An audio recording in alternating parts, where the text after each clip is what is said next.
मेरा नाम सुशील रमेश कोल्ले, मैं नागपुर का रहवासी हूँ। एजीएम कारपोरेशन के नाम से मेरा छोटा भाई पंकज रमेश कोल्ले यह ऑर्गेनाइजेशन को मैं चलाता था।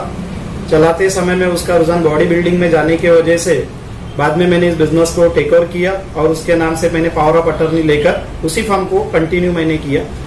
मेरा काम अच्छा चल रहा था। डिजिटल एडवर्टाइजमेंट के नाम से हम बहुत अच्छा बिजनेस कर रहे थे, जिसमें डिजिटल स्क्रीन हम लोग पूरे नागपुर में, इंडिया में लगाने का हमारा डिसीजन था और हम लोग उस हिसाब से काम कर रहे थे। काम करते हुए मुझे जाहिद मिर्जा बेग और गौतम सिंह, यह दोनों लोग व्यक्ति मिले और मिलने के बाद में उन्होंने मुझसे दोस्ती की। दोस्ती करने के बाद में मेरा भरोसा जीता। भरोसा जीतने के बाद में उन्होंने मुझे बताया कि उनको प्रॉपर्टी का बहुत सारा नॉलेज है, बहुत बड़े बड़े बिजनेसमैन को उन लोगों ने फायदा पहुंचाया है और हम आपको भी फायदा पहुंचाएंगे, ऐसा बोल के उन्होंने दोस्ती की और हम लोगों में दोस्ताना हमारा आगे बढ़ रहा था। आगे बढ़ते समय उन्होंने मुझे कुछ अलग अलग प्रॉपर्टी में निवेश करने के लिए बोला। दोस्ती होने के वजह से, भरोसा होने की वजह से, उनके बोलने के हिसाब से मैंने अलग अलग जगह पे प्रॉपर्टी में निवेश किया उनके बोलने पे, और तकरीबन 5 करोड़ 55 लाख रुपए उनके बोलने पे मैंने 3 अलग अलग जगह पे मैंने पैसे इन्वेस्ट किए। वो इन्वेस्ट, पहली प्रॉपर्टी थी मेरी स्मृति टॉकीज सांझा चूल्हा के सामने की चर्च की जगह। दूसरी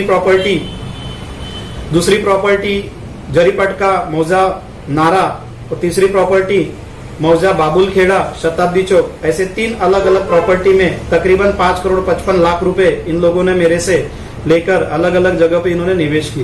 बाद में यह पता चला कि ये सारी की सारी प्रॉपर्टीज इन्होंने बोकस की। जो पहली जो प्रॉपर्टी थी स्मृति के सामने की, सांझा चूल्हा के सामने की, वो चर्च की जगह दिखा के उन्होंने मुझे तकरीबन 3 करोड़ 40 लाख रुपए वहां पे इन्वेस्ट कराए और बचे हुए पैसे जरीपटका और शताब्दी, ऐसे 2 प्रॉपर्टी में अलग अलग जगह पे कराए। ये जो भी प्रॉपर्टी की मैंने डील की, करने के पहले उचित सलाह लेने के लिए मेरे एडवोकेट इनके पहचान के थे, पर दोस्ती होने की वजह से मैंने उनसे पूछा। एडवोकेट पीयूष पेंटके, रहवासी रामनगर नागपुर, यह नागपुर के रहवासी थे, और जो भी मैंने डील की वो प्रत्येक डील में एडवोकेट पीयूष पेंटके से पूछ के जानकारी लेकर ही मैंने डील की। बाद में पता चला ये कि एडवोकेट जिसको हम हमारा एडवोकेट बोलते थे, वो एडवोकेट हमारा न होते हुए वो उनका था, और इन सब लोगों के माध्यम से सब लोगों ने मेरा अलग अलग जगह पे पैसे इन्वेस्ट कराए। इन्वेस्ट कराने वाले जो लोग थे गौतम सिंह और जाहिद मिर्जा बेग थे, और अलग अलग प्रॉपर्टी में जो लोग थे, जिसमें से जो पहले प्रॉपर्टी में सौदा हुआ था उसमें से पहले व्यक्ति का नाम है फादर जॉन अगस्टीन, दूसरे व्यक्ति का नाम है बिशप हीरा मसीह, तीसरे व्यक्ति का नाम है प्रशांत अशोक सतलारकर, चौथे व्यक्ति का नाम है सुजीत कुमार, पांचवे व्यक्ति का नाम है नईम सैमुद्दीन, छठवें व्यक्ति का नाम है, यहाँ पे जो ट्रस्ट से कनेक्टेड लोग थे वो। बाद में पता चला कि ये चर्च के कोई ट्रस्टी नहीं है, चर्च के कोई लीगल ओनर नहीं है, चर्च के कोई भी व्यक्ति नहीं है। उन्होंने मुझसे अलग अलग तरीके से पैसे लेकर अलग अलग एग्रीमेंट किया, मेमोरेंडम किया, और इस तरीके से मेरे चर्च के प्रॉपर्टी में पैसे डाले, जरीपटका के प्रॉपर्टी में पैसे डाले, शताब्दी चौक के प्रॉपर्टी में पैसे डाले। तकरीबन 5 करोड़ रुपए की बोकस पेपर बना के मुझसे गलत तरीके से मुझसे पैसे हत्या के मुझसे धोखाधड़ी की। धोखाधड़ी होने के बाद में मैंने ईओडब्ल्यू क्राइम ब्रांच में इनके बारे में कंप्लेंट की, क्योंकि अमाउंट बढ़ा था, इस वजह से ईओडब्ल्यू में कंप्लेंट की। कंप्लेंट करने के बाद में इन लोगों ने पुलिस प्रशासन को भी गुमराह करने की कोशिश की कि हम पैसे इनको देने वाले, बट ऐसा उनका कोई भी तरीका नहीं था पैसे देने का। और वहीं पे उन्होंने तारीख पे तारीख देते हुए तकरीबन 6 महीना 7 महीना ऐसा उन्होंने निकाला, और उल्टा मेरे को तकलीफ देना चालू किया। और तकलीफ ऐसा उन्होंने दिया कि कुछ गुंडों की मदद से, कुछ राजनेता के मदद से और कुछ क्रिमिनल लोगों से मुझे जान से मारने की धमकी देना चालू किए, तकलीफ देना चालू किया। जब उनको इससे भी चैन नहीं मिला तो उन्होंने मेरे ही कंपनी के कुछ बिजनेस पार्टनर्स थे, जो कि मेरे साथ में 1932 पार्टनरशिप डीड के तहत में मेरे साथ में काम करते थे, जो कि मेरे बिजनेस पार्टनर थे, उनको ही मेरे खिलाफ उकसाना चालू किया। और इन सारे वातावरण के वजह से, इन सभी घटनाओं की वजह से मैं इतना परेशान हो गया। इन्होंने मुझे इतना उकसाया, इतना परेशान किया, मेंटली इतना टॉर्चर किया और इतना मुझे परेशान किया कि फाइनली 5 जुलाई 2020 को मैंने सुसाइड जैसी घटना करने के बारे में सोचा, और 5 जुलाई को मैंने इस घटना को कर लिया। मेरा ट्रीटमेंट मेयो हॉस्पिटल में चल रहा था। उसी समय में मेरा बयान लिया गया। बयान लेने के बाद में मुझे पता चला कि जिन लोगों पे एफआईआर की गई है उसमें प्रॉपर कुछ लोगों के नाम आए हैं, कुछ लोगों के नहीं आए हैं, जबकि उनके नाम आने चाहिए थे। उसके बाद में मुझे ये संदेशा हुआ, वहां से जानकारी मिली, इन लोगों ने बर्डी थाना को सेट कर लिया, इनकी पुलिस प्रशासन में पहचान होने की वजह से इन्होंने पुलिस अधिकारी को खरीद लिया। यह जानकारी मिलने के बाद में मुझे ऐसा लगा कि मुझे उचित न्याय नहीं मिलेगा, इसलिए मैंने ये जानकारी मिलने के बाद में अपने नागपुर के commissioner of police Upadhyay sir को मिलने की कोशिश की। उपाध्याय साहब ने मुझे मिलने का टाइम दिया, मैं मिलने के लिए गया और मेरे साथ में हुई घटनाओं के बारे में मैंने उनको सारी की सारी जानकारी दी।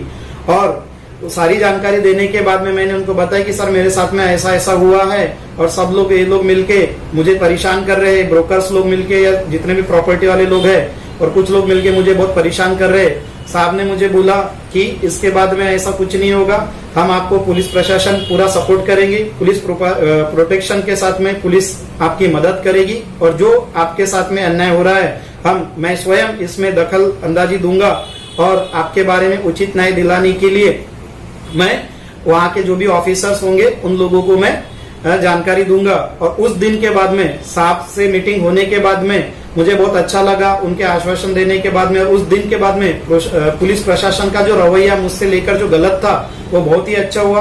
पुलिस प्रशासन मुझे बहुत अच्छी मदद करने लगी, सही जानकारी सही डायरेक्शन में जा रही थी। बट उसी समय में मेरे कंपनी के कुछ लोगों को ये ब्रोकर लोग और गैर अर्जदार आरोपी लोगों ने क्या कर दिया, मेरे खिलाफ उकसाना चालू कर दिया। उसमें से आशीष जैन नामक एक व्यक्ति है जिसने हमारे कंपनी में बिजनेस में पार्टनरशिप लिया था। उसने हमारे कंपनी को पैसा दिया हुआ था और पैसा देने के बाद में मैंने ऑलरेडी उनको प्रॉफिट भी शेयर किया था और बचे पैसे का कुछ पैसा देकर उन्होंने मेरे से जबरदस्ती प्रॉपर्टी भी लिखवा के ले लिया था ताकि हमारा पैसों का हिसाब किताब खत्म हो जाए। हमने पैसा उनको दे दिया था, हमारा हिसाब किताब खत्म हो गया था।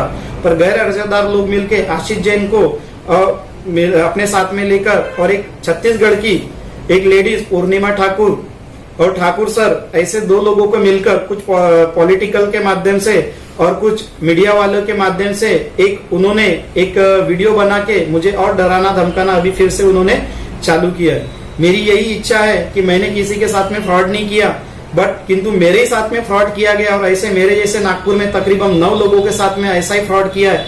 ये लोग चर्च की जगह बेचते हैं, गवर्नमेंट की यूएलसी लैंड जगह बेचते हैं, गवर्नमेंट के एनआईटी एनएमसी की जगह दिखा के जगह बेचते हैं। और ऐसे समय में करते समय जब हम वकील के पास में जाके इस बारे में सही जानकारी मांगते हैं और ऐसे कारणों में अगर खुद स्वयं वकील ही अगर कल्प्रिट रहेगा तो हम लोगों को न्याय किससे मांगना चाहिए। मेरे साथ में इतना फ्रॉड हुआ उसका तो मुझे समझ में नहीं आ रहा कि होगा नहीं होगा। पर साहब ने, पुलिस साहब ने मेरे को, सीपी साहब ने आश्वासन देने के बाद में सही तरीके से सही अच्छी इन्वेस्टिगेशन चल रही है।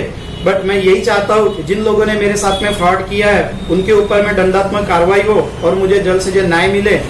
और मैं यही चाहता हूँ कि मेरे जो कंपनी के लोग हैं जिनको ये भड़काते जा रहे हैं या उकसाते जा रहे हैं, अगर मैंने अभी तक के मैंने ना कोई फ्रॉड किया ना कुछ किया, मैं इतने सालों से काम कर रहा हूँ अपने लिए, समाज के लिए, देश के लिए, इतनी सारी नौकरियां मैंने पैदा किए, लोगों को इतने सारे रोजगार किए, इतनी अच्छी कंपनी को इन कुछ लोगों ने मिलके जो कंपनी को धोखा दिया, कंपनी का पैसा लूट डाला, कंपनी को नुकसान पहुंचा। आज ऐसी स्थिति आ गई कि कंपनी के पास में सैलरी बांटने के लिए पैसे नहीं, कंपनी के पास में अपने बिजनेस पार्टनर के साथ में कनेक्टिविटी करने के लिए पैसा नहीं है।